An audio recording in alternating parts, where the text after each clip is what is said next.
Olá, meus queridos e minhas queridas do Vai Cair na Prova. Estamos aqui para mais uma aula de resolução de exercícios Física C, a aula número 10. Nessa aula, a gente vai falar sobre alguns assuntos, entre eles resistores e o efeito Joule, que nada mais é que o aquecimento de componentes eletrônicos por meio da corrente elétrica. O cara que vai estar resolvendo esses exercícios é esse cara aqui, o professor Manuel Missão, eu mesmo. Exercício número 1. A resistência elétrica e as dimensões do condutor. A relação da resistência elétrica com as dimensões do condutor foi estudada por um grupo de cientistas por meio de vários experimentos de eletricidade. Eles verificaram que existe proporcionalidade entre resistência, representada pela letra R, e comprimento, representado pela letra L, dada a mesma secção transversal, representada pela letra A. Resistência R e a área da secção transversal A, dado o mesmo comprimento L, e o comprimento L e a área da secção transversal A, dada a mesma resistência R. Fica mais fácil entender o enunciado olhando esse desenho aqui. Então, o que basicamente eles fizeram? Eles pegaram um condutor, que ele tem um comprimento L, comprimento é o tamanho dele. A área da secção, que é representada pela letra A, vocês podem entender como sendo a grossura, a espessura do condutor, certo? Então, aqui no primeiro caso, aqui, você tem um fio, dois fios, né, de mesmo material, ou seja, eles têm a mesma resistividade, porque eles são feitos do mesmo material, e a resistividade ela depende do material com qual é feito o condutor sólido, o fio no caso. Então, se você tiver área A, comprimento L, a resistência vale R. Se você dobrar o comprimento, a resistência passa a dobrar também. O que você tem aqui?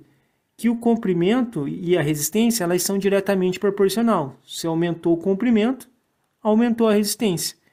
Então, a resistência ela é diretamente proporcional ao comprimento. Nesse primeiro caso aqui. No segundo caso, os fios eles são de mesmo material. Aqui tem um fio com a resistência R, área da secção A e comprimento L. Aqui embaixo ele passou a ter uma espessura maior. A área da secção passou para 2A. Só que a resistência agora ela vale R sobre 2, ou seja, metade. O que você tem aqui? Você aumentou a área da secção, você aumentou a grossura do fio, consequentemente você reduziu a resistência. A resistência caiu pela metade. Isso a gente sabe pela segunda lei de Ohm.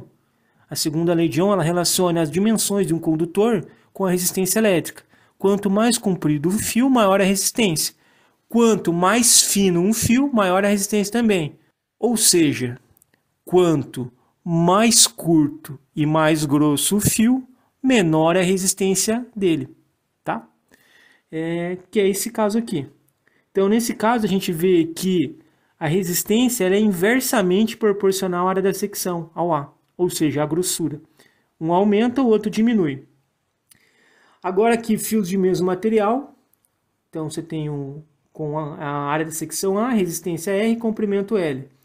O que você fez aqui? Você aumentou a área da secção e aumentou o comprimento. Se você aumenta a área da secção... se você aumenta o comprimento e deixa a mesma área de secção, vamos olhar aqui pelo anterior. O que acontece? A resistência ela aumentou, ela foi de R sobre 2 para quanto? Para R. Então, aqui elas são diretamente proporcional. Se você aumentar o comprimento e deixar a mesma área de secção, o que vai acontecer? A resistência ela vai aumentar também. Então a gente tem aqui diretamente proporcional, inversamente proporcional e diretamente proporcional.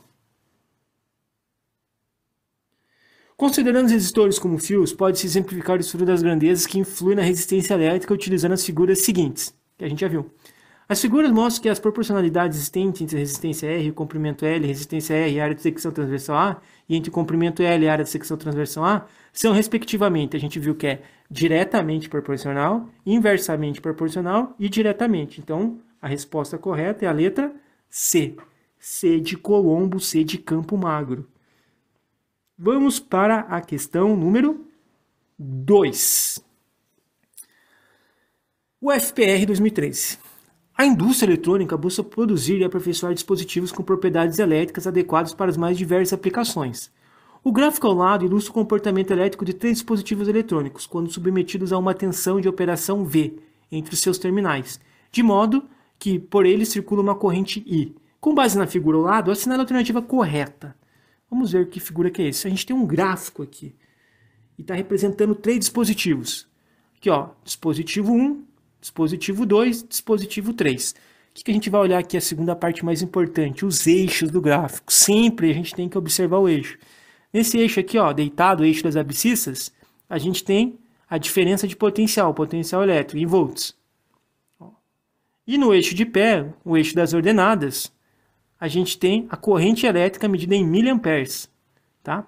Miliampere é a mesma coisa que você pegar o valor que está ali e dividir por 1000. Por quê? Porque o prefixo milha aqui, antes da unidade, ele significa o quê? Significa 10 a menos 3, ou seja, dividir por 1000. É a mesma coisa. Então, por exemplo, aqui é 5. Não, é 5 dividido por 1000.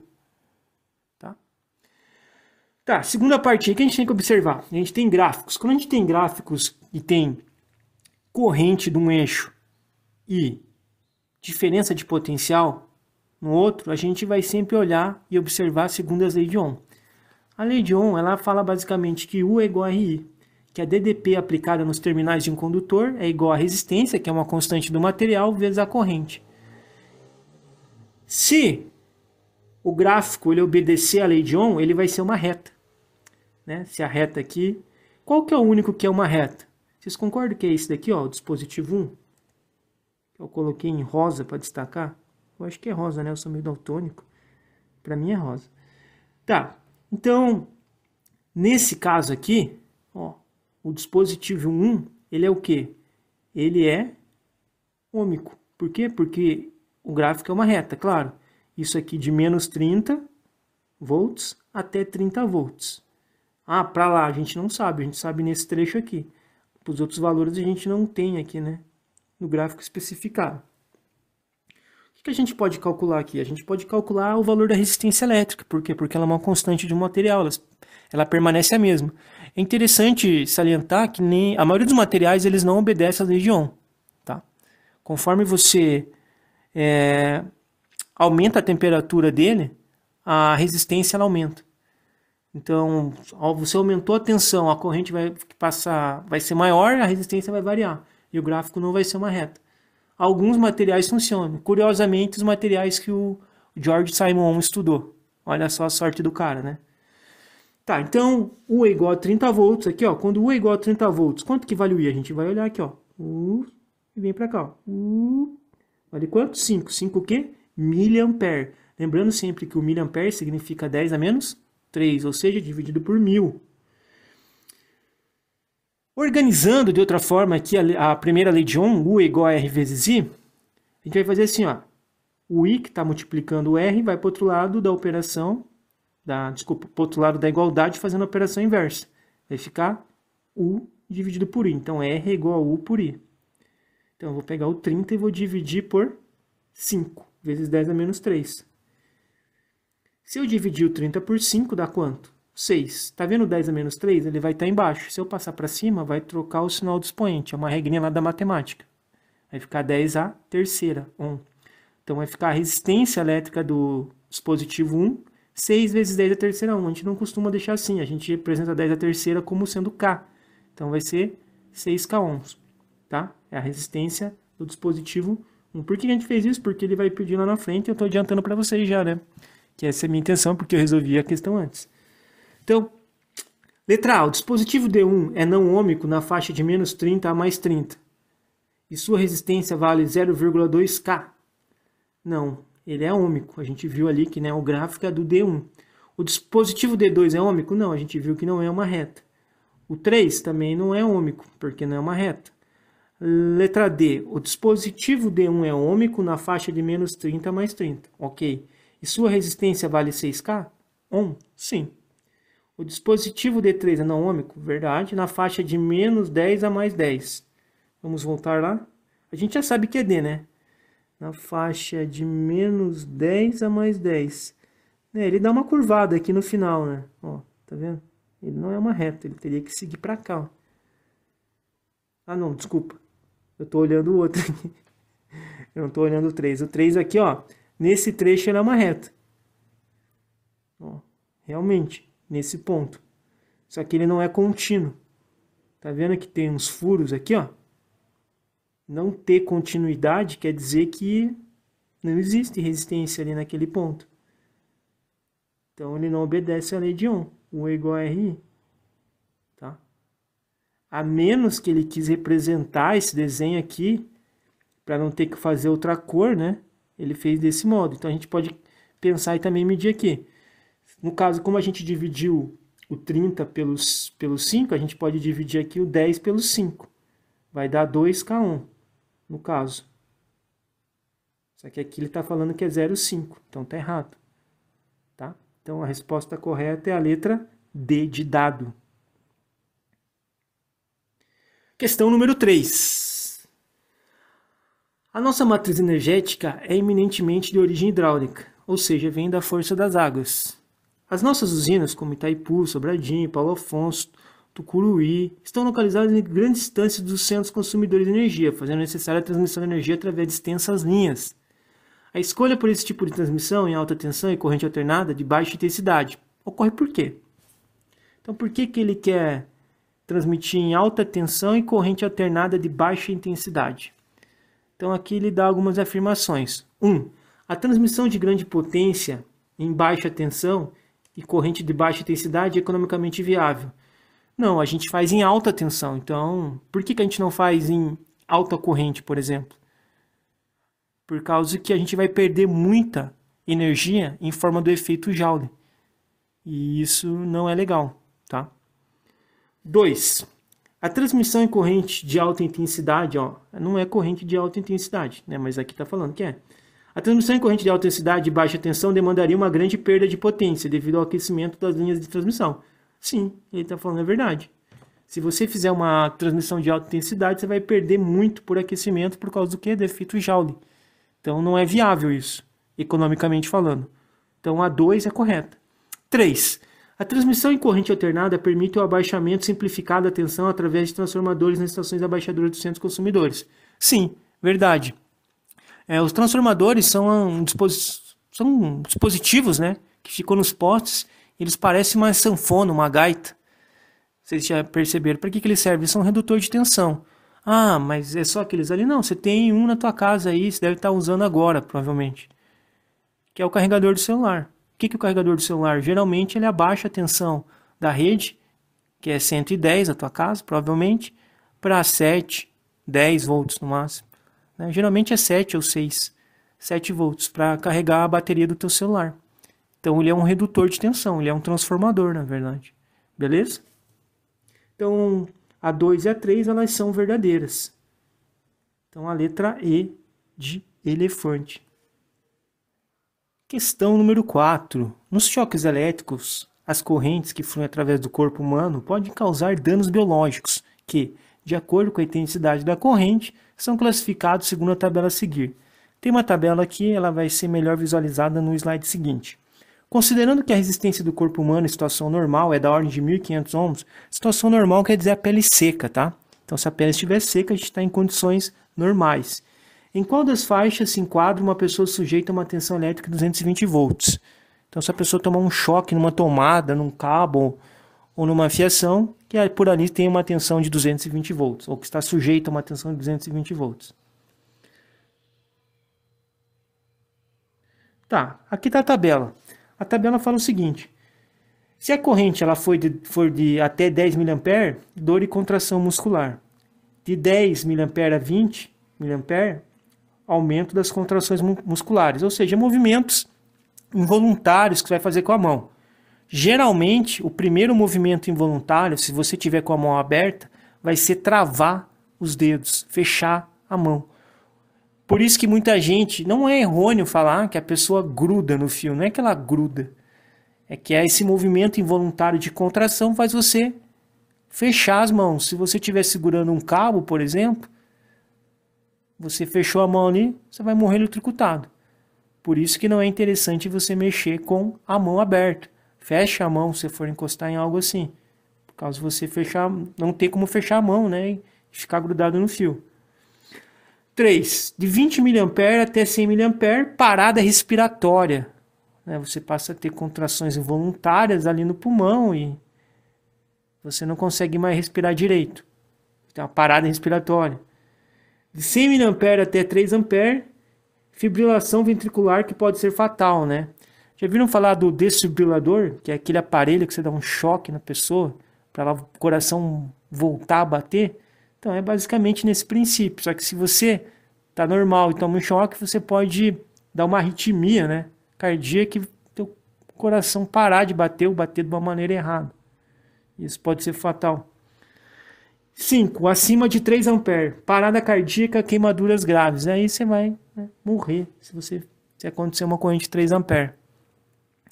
Tá, o que a gente precisa calcular? A gente sabe que a resistência do corpo humano dado no enunciado é de 1.500 ohms.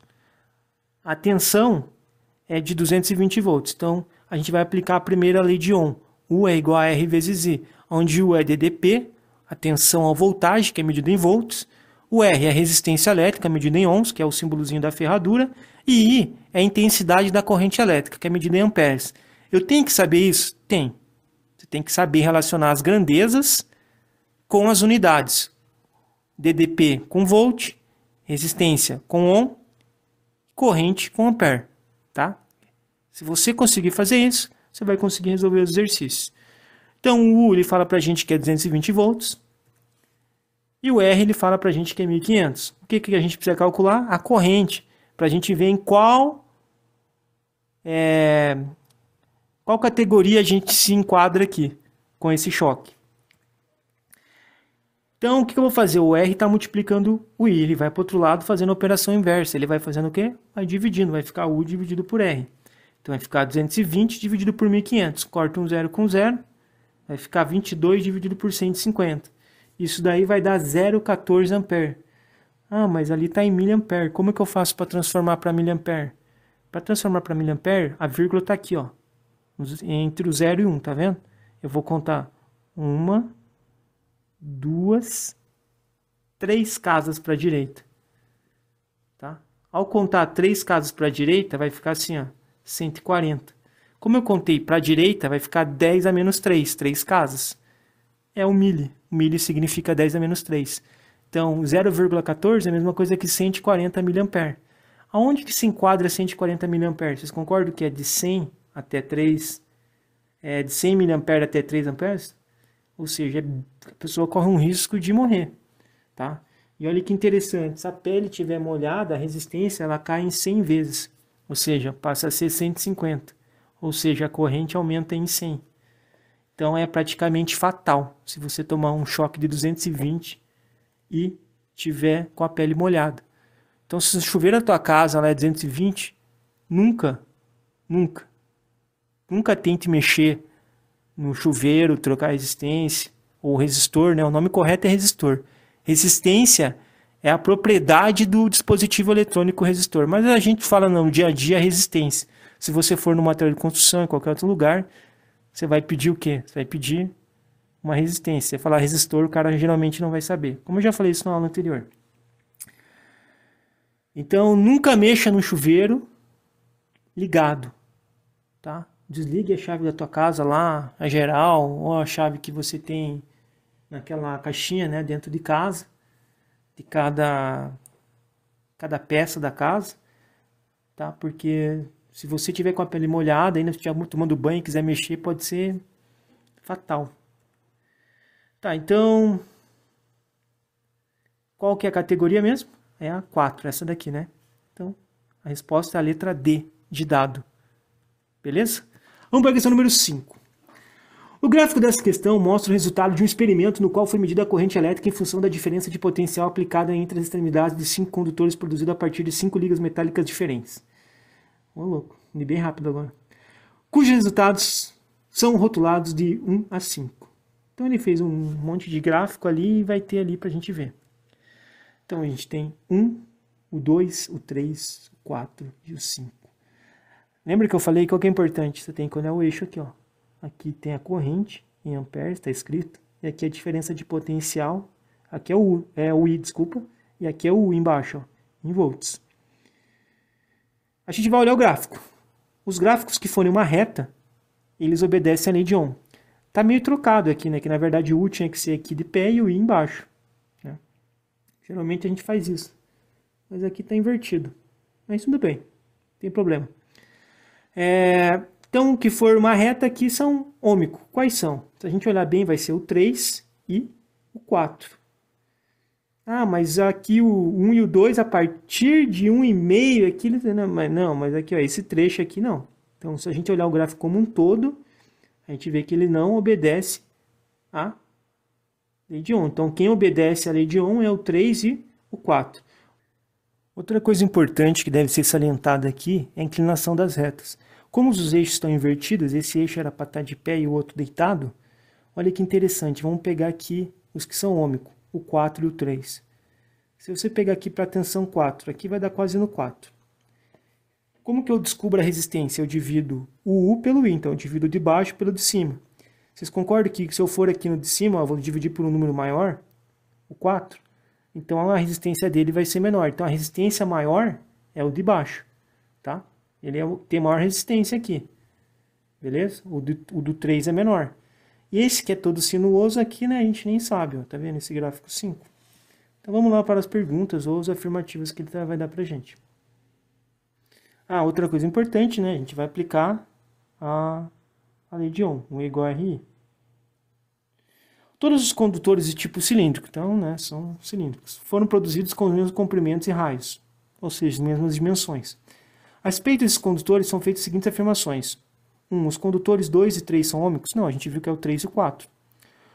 2. Os condutores 3 e 4 são ômicos? Sim, então a 2 aqui é verdadeira. Então a 2, guarda aí, é verdadeira. 3. O condutor 3 possui uma resistência que é o dobro do condutor 4? Não. A gente viu que quem tem maior resistência é quem? O 4 ou o 3? O 4. Por quê? Porque ele está mais deitado. Está menos inclinado para cima. Então, é o contrário, se fosse para cima. Então, a 3 está errado. Afirmação 4. Para o condutor 5, a diferença de potencial pode ser escrita como V igual a RI, onde é a resistência desse condutor? Não pode ser usado U igual a RI, né? Por quê? Porque ele não é ômico. Então, não vale essa relação matemática aí para ele. 5. Acima de 1 volt, o condutor 1 é o que apresenta maior resistência dentre todos.